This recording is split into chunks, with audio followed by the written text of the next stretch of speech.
आता मला काय अहो, माहिती ती का जमीन- दिली ती मी जमीन- विश्वास ठेवला त्यांच्यावरती की देतील बरोबर करून सगळं.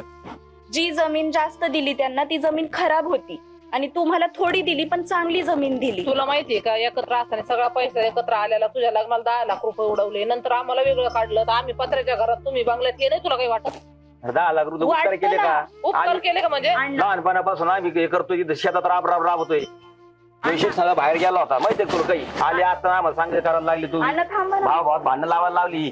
मी बोलते ना तुम्ही शांत घ्या. तू म्हणली म्हणून चालू इथं आता ते बोलले ना तर मग मी बोलणार गाड्या काय होईल ते होऊ दे. म्हणजे तेच करतात तुम्ही मी पहिल्यापासून शांततेत बोलते ना थोडं शांततेत होऊ द्या. बरं बोल. काका मला सांगा अण्णांनी आजोबा वारल्यानंतर किती कष्ट केलेत सांगा बरं. तुम्हाला कसं शिकवलंय वाढवले त्यांनी त्यांचं शिक्षण बंद करून तुमच्या शिक्षणासाठी राबलेत ते. मी कुठं नाही म्हणतो, मग मी मान्य करतो ना ती गोष्ट की माझ्यासाठी त्यांचं शिक्षण केलं म्हणून मग वावर जास्त घेतलं तसं का? नाही म्हणत मी काकी, पण आता त्यांना पण वाटतं ना वादविवाद नको व्हायला. त्यांना खरंच वाटतं ते मला तेच सांगत राहतात आणि मलाही वाटतं. मला सांगा ना मला तुमच्याशिवाय कोण आहे? माझी आई लहानपणीच वारली. मी तुमच्यातच आई वडील बघते. जरी ते माझे वडील असले तरी वडिलांपेक्षा दुसरं तुम्ही मला नाहीत. आणि काकी तर मला आई सारखीच आहे.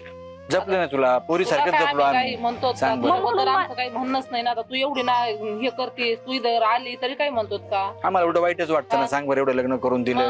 आता ठीक आहे काही गोष्टी चुकतात त्या पाहुण्यांनी तसं करायला नको होतं.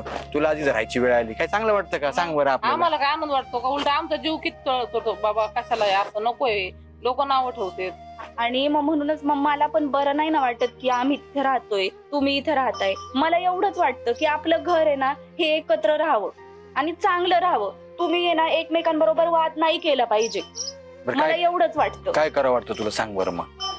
तुम्ही आहे ना ते कोर्ट कचेऱ्या सगळं आहे ना सगळं डोक्यातून काढून टाका. तुम्हाला वाटतं ना आमचं पीक येतंय चांगलं मग एक काम करू अण्णा एक काम करू काय? आपण आहे ना आपल्याला किती आहे 5 एकर यांना किती आहे 3 आपल्यातली 1 एकर ह्यांना देऊ. दोघांना 4 होतील म्हणजे वादविवादही होणार नाही. आणि आजपासून तुम्ही इथे नाही राहायचं बंगल्यावर यायचं राहायला.